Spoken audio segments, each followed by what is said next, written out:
오늘 여기 보면 이 레위인들이 하나님을 섬기는데 어떻게 섬겼던가, 히브리서에 이렇게 말씀을 하셔요. 모세는 하나님의 성전에서 충성되이 충성을 다해서 충성되이 하나님을 섬겼더라.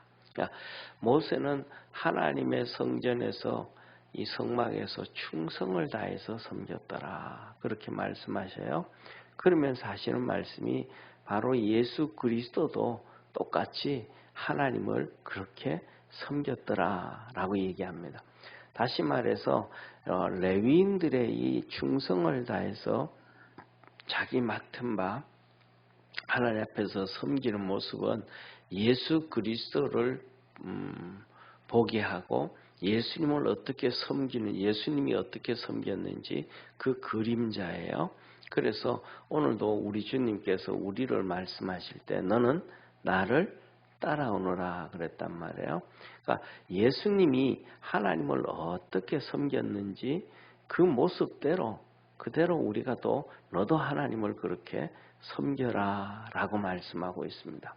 그런데 오늘 여기에 본문 말씀에 보면 뭐라고 말씀하시냐면 우리 한번 34절 한번 보겠습니다. 34절 우리 34절 한번 같이 읽습니다. 시작. 이상은 대대로 레위의 족장이요 으뜸이라 예루살렘에 거하였더라. 이 하나님을 섬겼던 레위인들은 전부 다 뭐냐 이렇게 얘기합니다. 그들은 족장이요 으뜸이었더라. 족장이고 으뜸이면 가장 대단한 사람들이란 말이에요. 이렇게 우리가 이제 이런 걸 한번 볼 수가 있어요. 시골에서 우리가 이제 시골에서 살다 보면 전부 이제 시족 사회잖아요. 뭐 같은 박씨들끼리 살고 같은 이씨들끼리 살고 이렇게 다 사는데 그 동네 보면 제일 어른이 있어요, 그죠? 항상 그 동네 보면 이제 어른이 중심이 돼서 어른이 있는데 그리고 그 다음엔 이제 이렇게 그 어른을 중심으로 해가지고 동네에 또 그 다음에 두 번째, 세 번째, 네 번째 이 어른들이 있고 그 다음에 또 제일 어른이 돌아가시면 그 다음에 있는 사람이 또 제일 어른이 돼서 이렇게 나가는데 그 어른들을 이렇게 보면 특징이 하나가 있어요. 뭐냐면 무조건 장손이라고 해가지고 다 어른이 되는 거 아니에요. 장손이라 그래도 장손님은 그냥 좀 모자릴 때도 있고 좀 못났을 때도 있지만 그냥 장손이라고 대우를 해주고 인정을 해줘요. 우리 집안의 장손. 그런데 그 사람이 동네 어른은 될 수가 없어요. 왜냐하면 어른이 될 수 있다라는 얘기는 그 사람에게 재능도 있어요, 능력도 있어야 되고, 그 다음에 총명함도 있어야 되고, 모든 것들이 다 이렇게 뛰어나야만, 여기 성경에 보면 으뜸이라 그러잖아요. 뛰어나야만 어른이 되어질 수 있어요. 그래가지고 동네 사람들이 이렇게 이제 뭐냐면 아무나 예를 들면 시골에서 이렇게 살다 보면 뭐 매일마다 제사 지내잖아요. 돌아가면서 이 사람 제사 저 사람 제사 나오면 제사를 지면 지방을 쓰잖아요. 그런 거 쓰는 것도 그냥 아무나 쓰는 게 아니고 쓸 수 있는 사람이 있다 이 말이에요. 아무나 쓸 수 있다고 그냥 뭐 누구나 다 어른 되죠, 그죠? 그거 쓸 수 있는 사람. 그다음 뭐 이런 거 충문을 쓴다든지, 그다음에 애가 태어나면 애 이름을 짓는데 어떤 이름을 짓겠습니까? 하면서 와가지고 그것은 또 학렬도 따져봐야 되고 또 그 집안의 그 상황과 내력을 또 이렇게 살펴가지고 이 집에는 이 이름이 이게 좋겠다. 이런 모든 것들을 이렇게 다 좌지우지하고 이렇게 와서 물어보면 그거는 이렇게 하는 게 좋겠다. 이거는 이렇게 하는 뭐냐면 이 지식이라든지 사회에 살아가는 삶이라든지 세상 말로 하면 약간의 그 동네의 선구자적인 그런 이렇게 지혜와 총명과 이 모든 것을 다 두루두루 겸비를 해야 이 사람들이 뭐냐면 족장이 되어지고 으뜸이 되어지는 거예요. 그러면 그렇게 되어지면 그렇게 이 족장이 되고 으뜸이 되는 사람들이 하나님의 성전 레위인들 중에서도 그런 사람들이 하나님의 성전에서 그렇게 열심히 섬겼다. 오늘날에는 우리는 누구나 주님 앞에 와서 섬길 수 있다는 것은 하나님께서 우리에게 문들을 다 열어놓고 축복해 주시기 위해서 이렇게 하나님께서 은혜와 복들을 다 열어놓으셨다는 것을 깨달을 수 있는 성도 되기를 바랍니다. 그래서 우리가 살아가면서 뭐냐 하면 왜 자꾸 일을 시키지? 왜 자꾸 선을 섬기라고 하지? 이렇게 하는 것은 정말로 뭐냐 하면 하나님의 은혜를 모르고 하나님의 축복을 모르는 것이고, 그 다음에 더 나아가가지고는 그런 말들이 우리도 알지 못하는 사이에 하나님 앞에서 엄청나게 교만했던 것이다. 구약의 이 레위인들이 이렇게 뛰어났던 사람들이 무슨 일을 하고 무엇을 섬겼는지 오늘 이렇게 말씀해줘요. 첫 번째 여기 보면 이렇게 28절에 이렇게 말씀합니다. 그 중에 어떤 자는 섬기는 데 쓰는 기명을 맡아서 그 수요대로 들어가고 수요대로 가져오며, 그래요. 그 수요대로. 쉽게 말하면 이거 하고 우리가 이렇게 하면 똑같아. 요새는 워낙 이렇게 세팅이 잘 됐고 잘 돼 있지만은, 자 보세요. 병원에 이렇게 드라마 같은 걸 보면, 병원에 보면 의사가 수술을 하잖아요, 그죠? 주위에 여러 명의 의사들을 다 데리고, 그 다음에 이제 간호사들을 데리고 수술을 하면 그 모든 수술 기구들이 쫙 이렇게 세팅이 되어 있잖아요. 그래가지고 의사가 뭐 달라 그러면 그 옆에서 의사가 집어주고, 뭐 하자고 뭐 하라 그러고, 간호사 보고 예를 들면 거즈를 준비해라, 뭘 하라 그러면 다 막 이러잖아요. 그런 것처럼 구약에서는 하나님 앞에서 이 번제를 드리고 소제를 드리고 화목제를 드릴 때 그 내용들이 다 있어요. 성전 안에 기구들을 보면 짐승을 잡아야 되면 제일 먼저 이 큰 칼이 필요하겠죠. 큰 칼 가지고 이제 이 목의 힘줄을, 여기 목의 혈관을, 대동맥을 자릅니다.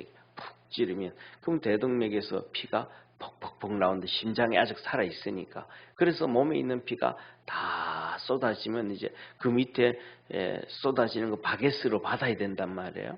그것을 다 받고 난 다음에 짐승을 테이블 위에 올려놓고, 그 다음에 이제 가죽을 벗겨내고 이런 수많은 이 도구들이 있잖아요. 이 도구들이 있으면 이것들을 뭐냐면 씻고 또 닦고, 이렇게 곳간에 창고에 집어 넣었다가 또 필요할 때마다 그걸 가져오고, 그 다음에 또 그것이 칼날이 안 들었을 때는 똑같은 게 하나만 있는 게 아니고 또 칼이 잘 들도록 갈아야 되고 준비해야 되고 해야 되는데, 그런 것들을 수요대로 오늘은 번제를 드리는데 한 명이 온다, 아니면 오늘 번제를 드리는데 온 가족이 와서 번제를 많이 드린다, 화목제를 드린다, 그러면 거기에 쓰여지는 이 기구들이 다 달라요.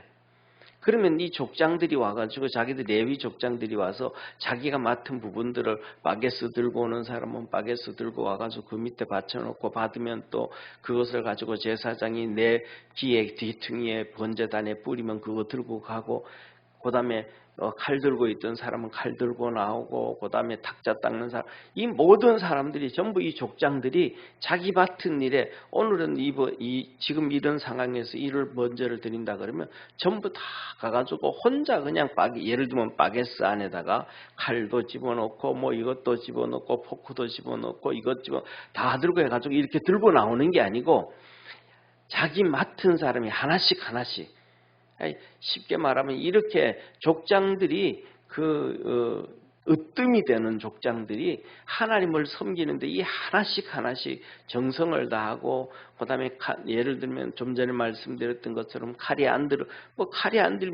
하나님 섬길 때 잘 안 되잖아요. 그럼 칼도 잘 들도록 갈아놓고 뭐하고 이 모든 일들을 족장들이 스스로 다 했더라. 예를 들면 족장들이 집에서 이런 거 할까요, 안 할까요? 안 하죠. 집에서 한다 그러면 이거 보고 우리 동네 누구한테 가가지고 이것 좀 갈아 가져와라, 이것 좀 하라 그래라, 밑에 있는 사람은 다 시키는 사람들이 하나님의 전에 와가지고는 그 모든 일들을 다 이렇게 한단 말이에요. 그 다음에 두 번째 한번 보세요. 29절에 보면 이렇게 말씀하셔요. 또 어떤 자는 성소의 기구와 모든 기명과 고운 가루와 포도주와 기름과 유향과 향품을 맡았으며, 이 모든 것들을 그다음에 준비하면서 그것들을 관리하는 사람들이 다 있단 말이에요. 오늘은 전제를 드리고 뭐를 드리고 하는데 포도주가 얼마나 남아 있는가, 또 내년에는 어떻게 해야 되는데 어떻게 준비해야 되는가, 이 전부 다 자기 맡은 부분에 그 부분들을 다, 쉽게 말하면 요새 세상으로 말하면 분업화되어졌다, 전문화되어졌다. 이게 바로 성전에서 하나님 앞에 섬겼던 옛날의 그 모습 그대로 전문화되고 분업화되어지고, 그 부분에 대해서 열심히 주님을 섬겼다라는 걸 알아요. 그 다음에 30절 보세요. 또 제사장들의 아들 중에 어떤 자는 향품으로 향기름을 만들었으며, 이게 이제 성전에 가면 이 번제단, 이 성소에 들어가면 향단이 있거든요. 24시간 이 향기름을 가지고 불을 피워서 향기로운 냄새가 하나님께 올라가는데, 그것을 만드는 기름을 만드는 방법을 하나님이 레위기에서 말씀해 줬어요. 그 재료를 말씀해 주시고 이것은 어떻게 이렇게 만들어라 라고 말씀해 줬거든요. 그건데 그것을 사람들은 만들어 가지고 자기 집에서도 사용하고 여기서도 그렇게 하지 말아라. 이건 오직 하나님 앞에서만 사용하고 이렇게 만드는 것이다 라고 그걸 가르쳐 줬어요. 그러면 제사장이 이제 그 방법대로 그것을 이렇게 만드는 거예요. 그것도 만드는 것도 예를 들면 뭐 이 사람 저 사람 만드는 거 아니에요. 그 만드는 것에 재능이 있는 사람, 세상에 재능이 있는 사람 많잖아요, 그죠? 네, 하다못해서는 주부들이 음식을 만들어도 재능 있는 주부가 있잖아요. 어떤 주부는 음식을 막 빨리빨리 뚝딱뚝딱 잘 만드는데, 어떤 주부는 막 그냥 시간이 걸려도 음식이 안 나오는 주부가 있고, 또 어떤 사람은 똑같은 재료를 가지고 아주 맛있게 하는 정말로 셰프 같은 그런 사람도 있는데, 어떤 사람은 만들어 놓으면 야, 이게 뭔 맛이가, 이게 먹어야 되나 안 먹어야 되나 이렇게 고민하는 사람이기도 하잖아요. 다 다른 것처럼 이 향품을 만들고 뭘 하고 하는데도 그것에 가장 적합한 자, 족장들 가운데서도 잘나는 사람들, 이런 사람들을 하나님께서 시켜주셨다. 그 다음에 고라의 자손 중에 살룸의 장자 마띠다는 라는 사람은 이제 이 하나님 앞에서 이 부침개 만드는 사람, 지지고 뭐하고 이런 부엌일 하는 사람. 그 다음에 그하스의 자손 중에서는 제사장들 중에 한 명은 뭐냐면 매번마다 일주일마다 진설병, 하나님의 성소에 가면 이 오른쪽에 진설병이 12개 있단 말이에요. 떡 12개가 있단 말이에요. 떡 12개. 이 떡은 이스라엘 백성 12지파를 얘기하고, 하나님께서 내가 너희들을 먹이고 살리신다라는 걸 의미하고, 세 번째로는 예수 그리스도의 몸을 의지한 몸. 그래서 우리가 성찬식을 할 때 이건 내가 너에게 주는 영생하는 양식이라, 예수 그리스도의 몸을 얘기한단 말이에요. 그럼 그것을 만드는데 그것도 잘 만드는 사람들, 그 다음에 그것을 담당하는 사람을 또 그 다음에 담당할 사람들은 수도 없이 훈련을 시키고 또 준비하게 해가지고 또 그 일을 감당하게 해요. 그 다음에 또 찬송하는 사람들, 레위인들 중에서 하나님 앞에 찬송하는 사람들이 있어요. 오늘처럼 우리가 예배 시간에 성가대 같은 사람들, 이 사람들은 아무것도 아니고 오직 그 일에 주야로 어떻게 하면 골몰, 어떻게 하면 집중해서 어떻게 하면 고민을 해가지고 하나님을 찬양을 더 잘할 수 있을까, 하나님을 더 기쁘게 할 수 있을까, 이 일을 전적으로 담당을 했더라. 아무것도 안 하고 그 일만 했더라. 그러니까 성가대 앉는 사람들이 얼마나 하나님의 축복이고, 또 오늘 우리가 무엇이든지 하나님을 섬기는 것이 얼마나 큰 은혜인지를 우리는 깨달아야 돼요. 근데 오늘날에는 이 하나님의 은혜가 너무 풍성하니까, 쉽게 말하면 오늘날에 그렇잖아요. 오늘날에는 뭐 우리나라가 워낙 잘 살아서 세계적으로 손에 꼽히는 나라잖아요. 잘 사는 게. 근데 워낙 잘 사니까 젊은이들이 이 잘 사는 걸 몰라요. 밥 한 끼 잘 먹을 수 있는 걸 몰라요. 햄버거 하나 잘 먹을 수 있는 걸 몰라요. 해외여행 한번 가는 게 얼마나 좋은 건지를 사람들이 몰라요. 너무 이게 풍성하다 보니까 오히려 상대적으로 내가 그렇게 못 살고 내가 못 해가지고 불평하고 원망하는 게 있어요. 그런데 옛날에는 우리가 아는 것처럼 6.25 사변이 일어나고 60년대 되고 70년대 되어져서는 이게 뭐냐면 정말로 작은 이 왕사탕 하나만 줘도 엄청 고마워했잖아요. 그런데 요새 너무 풍성해가지고 이런 거 저런 거 줘도 별로 고마워할 줄을 모르는 이 타락한 마음을 가지고 있다 이 말이에요. 그래서 뭐냐면 오늘날은 그러다가 보니까 하나님을 섬길 수 있는 기회가 하나님께서 주시고 축복을 주셨는데 그걸 잘 몰라요. 너무 몰라요. 우리가 뭐냐면 하나님의 은혜 안에서 이 말씀을 통해서 다시 돌아보고 깨어나고 믿음으로 살아가는 우리 축복의 성도가 되기를 축원합니다. 그 다음에 두 번째로는 이 사울의 가문을 얘기하는데 이 사울의 가문은 기브온에 살았던 기브온을 중심으로 했던 이 동네 사람들이 바로 사울의 가문이었다. 다시 말하면 예를 들면 이런 거예요. 우리 분당이라 그러면 분당 중에서도 우리 교회가 이제 분당동에 있잖아요. 그럼 이 분당동 중심으로 이렇게 터를 잡고 살아갔던 사람들이 바로 사울이다. 이것이 바로 기브온이다 하면 그 중심이다. 그런데 이제 그 사람들이 이 예루살렘의 중심이 있었는데 그 조상이 바로 기브온의 조상이 되어지고 거기서 터를 잡고 살았던 사람이 바로 여이엘이다. 그래 여이엘. 그런데 이 여이엘이 위대한 사람인데 축복이 뭐냐 하면 성경을 자세히 보면 진짜 축복이 뭐가 축복이냐면 정말로 하나님 앞에서 믿음 안에서 총명하고 지혜롭고 믿음 좋은 하나님 잘 섬기는 아내를 얻는 것이 세상에서 하나님 앞에서 최고의 축복이에요. 그래서 뭐냐면 성경에 보면 이 여인의 이름이 탁 튀어나오면 여인의 이름이 누구한테 장가를 들었다. 그러면서 그 여인의 이름이 나오면 그 여인들의 자녀들은 전부 다 대단한 믿음으로 살아가는 사람. 하나님 앞에서 뭐 대단한 사람들이 쉽게 말하면 족장들이 다 되는 거예요. 족장들이. 이게 하나님의 축복 중에 하나예요. 그래서 뭐냐면 이 뛰어난 남자도 중요하지만 그것보다도 더 아내가 대단했다 그러면 그 자녀들이 다 대단해져. 그 자녀들이 다 족장이 되어지고 으뜸이 되어지고 위대한 사람들이 되어지는 거예요. 그런데 이 남자가 대단하면 그 중에 아들들 한두 명이 그렇고 나머지는 또 엉망인 사람도 많아요. 근데 이 여자가 참 정말로 대단하다 그러면 그 자녀들이 다 복을 받아요. 그 대표 중에 하나가 이게 뭐냐면 여이엘이에요. 그 다음에 또 우리가 잘 아는 것처럼 믿음의 조상 아브라함 나오잖아요. 그죠? 아브라함이 사라가 죽은 다음에 구둘라를 아내로 맞잖아요. 이 구둘라라는 여인이 젊은 여인인데 정말로 대단한 여자예요.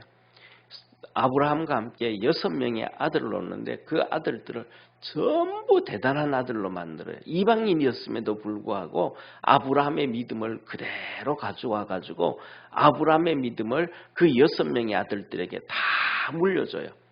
그래서 뭐냐 하면 쉽게 말하면 이스라엘 백성들 이 야곱의 자손들은 애굽으로 내려가 가지고 믿음을 다 버리고 신앙을 다 버렸는데도 불구하고 이 구둘라의 자녀들은 믿음을 지키고 예배를 지키고 신앙을 지켜가지고 모세가 미디안으로 왔을 때 그 모세에게 믿음을 전수해주고 믿음을 가르쳐주고 하나님 섬기는 걸 가르쳐줘가지고 그래서 그 모세가 하나님 앞에 쓰임을 받게 해가지고 광야로 나왔을 때 하나님의 성전에서 모세가 충성되도록 만들어준 사람들이 바로 뭐냐면 이 모세의 아브라함의 구둘라의 자녀들의 후손들이에요. 그 몇백 년이 지나면서도 그 엄청난 신앙을 간직하는 축복의 사람들. 그러니까 어머니가 누구냐에 따라서 정말 위대한 자녀들이 태어나느냐 안 태어나냐의 특징 중에 하나예요. 그래서 뭐냐면 옛날에 보면 우리가 살아가다 보면 요새는 일부 다처제가 없잖아요. 그 옛날에는 살다가 보면 이렇게 막 남자들이 첫째 부인, 둘째 부인, 셋째 부인 막 둬요. 그리고 그다음에 이제 자기 한 집에서도 한 집에서 그런 게 아니고 이렇게 다른 데서 살아요. 예, 그래서 그런데 보면 그 자녀들이 태어나잖아요. 그 자녀들이 이렇게 아버지는 똑같은데 엄마들이 달라요. 근데 그 엄마가 어떠냐에 따라 가지고 그 자녀들이 다 달라요. 그 엄마가 예를 들어서 뭐 이렇게 둘째 부인이고 셋째 부인이고 그렇지만은 이 뭐랄까 총명하고 그다음에 지혜롭고 하면 아이들이 좀 이 둘째에 이게 서자로 태어나고 이렇게 하면서도 정말 반듯하게 잘 자라고 가요. 그런데 엄마가 잘못되어지면 자녀들이 다 곁길 가고 문제가 터지고 이런 것들을 우리는 보게 되어져요. 그래서 뭐냐면 이 아내가 어떠냐에 따라 대단한 거예요. 그래서 이 사울의 가문에 이 사울의 할아버지 같은 경우에 보면 예를 들면 사울의 이렇게 고조부가 되는 게 여이엘이 되는데 고조부가 되는데 이분이 대단한 분이고 이분의 고조 할머니가 정말로 대단한 분이에요. 미가야라고 하는. 그래서 나가서 태어나는데 10명의 자녀들을 다 대단한 아이들로 만들어요. 압돈과 술과 기수와 바알과 넬과 나답과 그들과 그다음에 아이어와 스가랴와 미글롯 이렇게 놔줘요. 이제 미글롯이 이 막내인데 이 10명의 아들들 중에서도 미글롯이 막내가 최고로 정말 괜찮은 아들이 나와요. 그래서 미글롯은 또 이렇게 시므함을 놓고 그다음에 시므함 그 형제를 더불어 예루살렘에 거하고 그다음에 두 번째는 이 넬이라는 이 넷째 아들 넬이 그 10명의 아들 중에서 으뜸이 되는 아들이 넬이에요. 예. 그래서 그 넬을 통해 가지고 보통 장자들이 족보를 이어가잖아요. 그런데 넷째 아들이 이 족보를 이어가요. 넬이. 그래서 이 넬의 아들이 이제 기스가 되고 기스가 사울을 놓고 사울이 요나단과 말기스와 아비나답과 에스바알을 놓고 이 요나단이 그다음에 또 미르바알을 놓고 미르바알이 마가를 놓고 마가가 4명의 아들을 낳아요. 그 중에 막내가 또 아하스인데 막내 아하스가 또 이렇게 쭉 자녀를 놓고 그다음에 야라가 4아들을 놓는데 시므리를 낳아요. 시므리가 또 막내예요. 이 시므리가 또 이렇게 쭉 모사를 놓고 비나를 놓고 르바야를 놓고 엘라사가 놓고 엘라살이 아셀을 놓고 아셀이 또 이렇게 6명의 아들들을 쭉 낳았더라 하면서 이 가문의 축복을 해주는데 여기서 보면 특징 중에 하나가 나와요. 그 특징이 뭐냐면 첫째로는 이 대단히 큰 위대했던 조상이 되었던 이 사울의 고조부라는 여이엘이 10명의 아들을 얻는데 첫째는 막내예요. 미글롯이 대단한데 이것도 막내고 그다음에 요나단이 그 뒤를 이어가지고 이제 이 미가가 자녀들을 4명을 낳는데 미가의 막내도 아하스가 막내예요. 그다음에 아하스의 막내가 시므리가 또 막내예요. 이렇듯이 이 사울 가문의 특징들을 보면 4명씩 자녀들을 놓고 그다음에 10명씩 놓고 이렇게 하는데 그 막내들이 대단한 사람들이 나와요. 이것을 보면서 특징 중에 하나가 우리는 이런 생각을 해봅니다. 뭐냐 하면 정말로 막내로 태어나서 사랑을 많이 받고 살아갈 때 더 정말로 이렇게 멋있는 사람이 되어져 간다. 그래서 이런 얘기를 하죠. 사랑을 많이 받은 사람은 사랑할 줄을 알고 사랑을 못 받은 사람은 사랑할 줄을 모른다. 이 말을 어떤 사람들이 이렇게 얘기하잖아요. 또 다른 세상에서는 돈을 가지고 있는 사람이 있는데 어떤 사람은 돈을 쓸 줄을 알고 어떤 사람은 돈을 쓸 줄을 모른다. 이 말은 모든 것에 적용되어지거든요.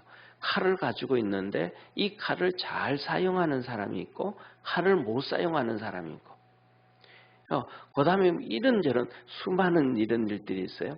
그래가지고 우리가 뭐냐면 하나님께서 우리에게 주신 은혜를 잘 활용을 해야 되는데 그것은 뭐냐면 많이 보고 많이 교육을 받고 많이 훈련되어져야 그 일을 한다라는 것입니다. 그러니까 막내 같은 경우에는 쉽게 말하면 그렇잖아요. 결혼을 해가지고 첫째 놓고 둘째 놓고 할 때는 젊어가지고 정신을 못 차리고 살아가는데 바쁘다 보니까 자녀들을 이렇게 사랑을 많이 못 주고 다 키워버리는 거예요. 그런데 이제 막내가 되어지고 나면 이제 한 예를 들면 결혼해가지고 10년이 지나고 20년이 지나고 나면 이제 안정도 취했고 이제 뭐 아이들도 다 크고 해가지고 아이들도 일하고 그 막내가 나오면 이제 막내하고는 시간을 많이 보낼 수가 있는 거야. 그러니까 사랑을 많이 줘요. 아버지도 사랑을 주고 그다음에 형들도 사랑을 주고 누나들도 사랑을 주고 그러다가 보니까 이 막내는 사랑을 많이 받는 거예요. 아, 사랑은 이렇게 하는 거구나. 형은 이런 식으로 사랑하고 엄마는 이런 식으로 사랑하고 아빠는 이런 식으로 나한테 사랑을 해주네. 그러니까 그가 사랑하는 방법을 많이 터득을 해가지고 그렇게 하는 거야.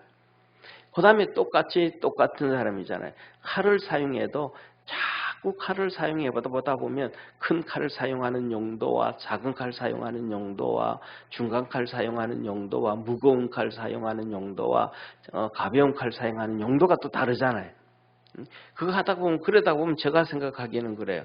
뭐 저는 부엌에서 들어가지도 않지만은 부엌에서 주부들이 일하다가도 보면 자꾸 뭐 이것저것 하다 보면 칼을 사용해도 야 이때는 이 칼 쓰는 게 좋겠다. 이때는 이 칼 쓰는 게 좋겠다. 소고기 큰 거 이거 뭐라 그럴까 기름기 잘라낼 때는 이 칼이 편하더라. 이런 것들을 자꾸 터득이 되어지는 것. 그런 것처럼 우리가 하나님 앞에서 많이 섬기고 하나님 앞에서 훈련되어져 가서 하나님 앞에서 그렇게 멋있게 쓰임 받을 수 있는 우리 축복의 성도가 되기를 주의 이름으로 축원합니다. 기도하겠습니다. 전능하신 하나님 아버지, 오늘도 우리를 사용하여 주시고 축복해 주시고 은혜 주셔서 감사합니다. 레위인들 족장들이 으뜸이 되어지고 세상에서는 정말로 존경받을 수 있는 그 위치에 있는 사람들이 하나님의 성전에 와서 칼을 잡고 이 바게스를 잡고 또 이런 여러 가지 기구들을 잡고 청소를 하고 하나님을 섬기는 모습을 보여주고 하나님께 영광을 돌리는 모습들을 보여줍니다. 또 사울의 가문을 통해서 하나님이 일하시는 모습들을 우리에게 보여주십니다. 우리 믿음의 모든 성도들이 그리스도 예수 안에서 그렇게 믿음으로 달려가게 하시고 주님 잘 섬기게 하시고 하나님의 큰 은혜와 복으로 살아갈 수 있도록 주께서 하늘문을 열어 축복해 주옵소서. 큰 은혜와 구원의 역사가 있도록 은총 내려 주옵소서. 오늘도 우리 심령 속에 함께 하셔서 영광 받아 주옵시고 한량없는 은혜와 은총으로 충만케 하옵소서. 늘 승리하도록 도와주시기를 바라옵고 주님 앞에 엎드리고 기도할 때마다 만나주시고 동행하여 주시고 역사하셔서 하나님 영광 받아주시고 우리 믿음의 성도들은 복되어지게 하옵소서. 구원하신 예수님의 이름으로 기도드립니다. 아멘. 하늘에 계신 우리 아버지여, 이름이 거룩히 여김을 받으시오며 나라의 임하옵으며 뜻이 하늘에서 이룬 것 같이 땅에서도 이루어지리라. 오늘날 우리에게 일용할 양식을 주옵시고 우리가 우리에게 죄진 자를 사하여 준 것 같이 우리 죄를 사하여 주옵시고 우리를 시험에 들게 하지 마옵시고 다만 악에서 구하옵소서. 대개 나라와 권세와 영광이 아버지께 영원히 있사옵나이다. 아멘.